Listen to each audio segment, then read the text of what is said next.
Hi, my name's James. I'm the matron here at Medical Hospital. I've been asked to talk to you about about rapid tranquilisation, the procedure, some of the equipment that we use and where stuff is stored on the ward, and also the monitoring process post administration as well. To help stabilise them would obviously be verbal de-escalation, talking to them, and if we needed to use a medical intervention, then we would be using oral PRM medication as a first line, and we would usually be using a benzodiazepine for that, diazepam, lorazepam, also promethazine as well is another one that we use here, and actually using rapid tranquilisation and injecting it would be the last resort that we would be using. And I would say that there would not be a time limit that you would have to use for that, and if right up until the last minute, if someone then decides that they would prefer to take oral medication, I would always support that you give them the opportunity to do that. So very quickly, there are 4 main medications that we use here, and I would say that would be reflected across most of our units. So we have olanzapine IM medication, we have lorazepam IM medication, we also have haloperidol that we can use, and we also have promethazine available as an IM medication as well. So if I just quickly talk you through where some of this stuff would be stored. Obviously all clinic rooms would have slightly different layouts. Usually you would find you've got a main drug trolley which is over here. And then we have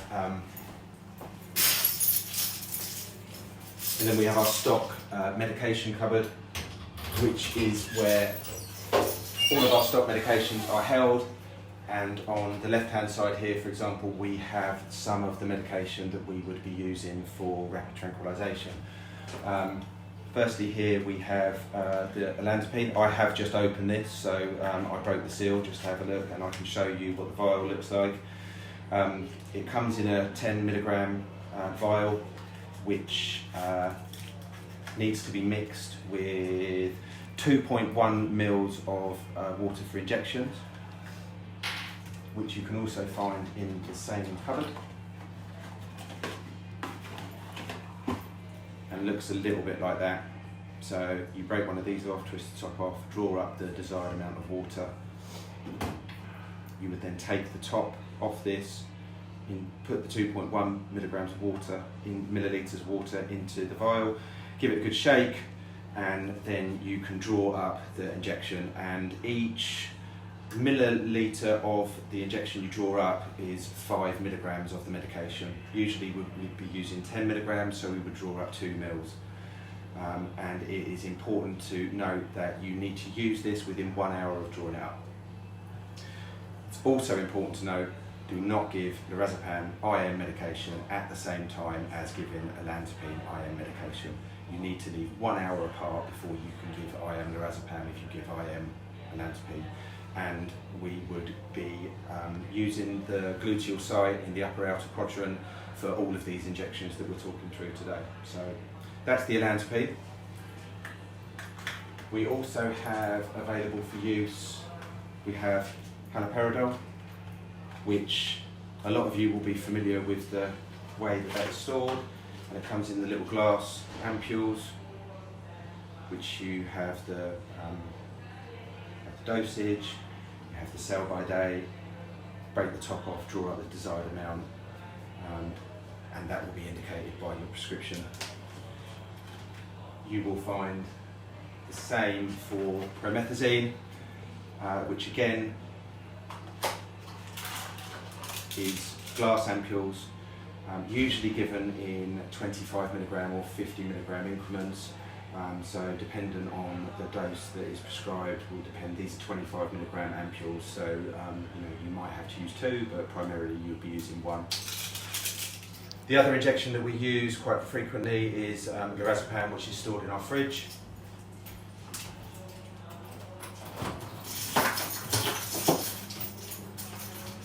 So this is lorazepam, also with the brand name of Ativan. It comes in 1 milliliter ampules which contain 4 milligrams of the medication. The ratio for water to medication is 1 to 1. So if you were administering 2 milligrams of the medication, that would equate to 0.5 millilitres of lorazepam and 0.5 millilitres of water for injection.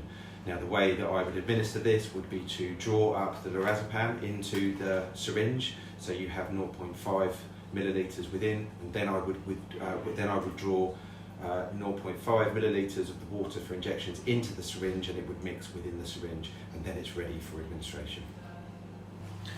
So I'll talk you through some of the equipment we use, the charts that we use, the monitoring charts. This is the drug chart. Ordinarily you would find the injections, the long-acting injections would be on the front of the chart. However, so medication that is prescribed as rapid tranquilization would be in the PRN part of the chart, which is the drugs given as required. It would be written up in this box here. It would tell you lorazepam or olanzapine. It would tell you the indicated dose. It would tell you the route, IM, and it would tell you the indication, which in this case would be rapid tranquilization and for agitation, for example. And then you would have to complete the chart with the time, with the date, why it was given, the dose that was given, and your initial. Now, it's also important just to say that when you do draw up the medication, if there is another qualified nurse available, just get them to come in and check that everything's within date, that you've drawn up the right amount of the medication. It's always a good idea if you are breaking an ampule that you do not throw that away until you've had it checked, and if there isn't another qualified nurse available, then we can call on our healthcare assistants to come and be a second pair of eyes to have a look as well. They do need to have completed a competency for checking medications, but most of our staff have completed that. This is some of the equipment that we might use. So we've generally got 5 or 2.5 ml syringes.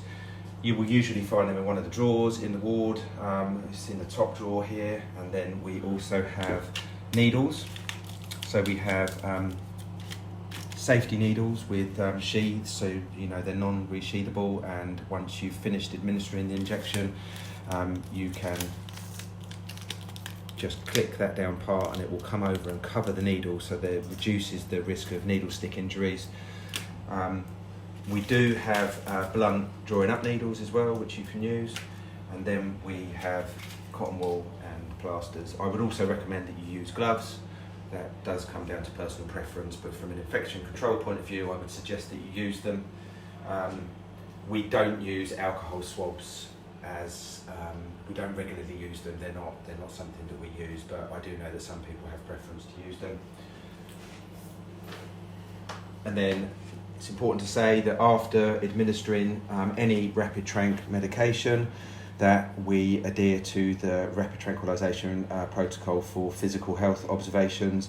So this is it looks a bit like a form in the standard news chart, but this is to be completed every 15 minutes for at least 1 hour. And then we can, dependent on the score, deem as to how long we need to continue physical observations for. Another important factor to mention as well is that after administering rapid tranquilization, a lot of people don't want to engage in having their physical observations completed. It is very important to mention that we must complete non-contact observations, such as alert level and also respirations, for example. So there are observations we can complete even if the patient is refusing. And it's also very important to say that we must document within care notes what medication was given and also the effect and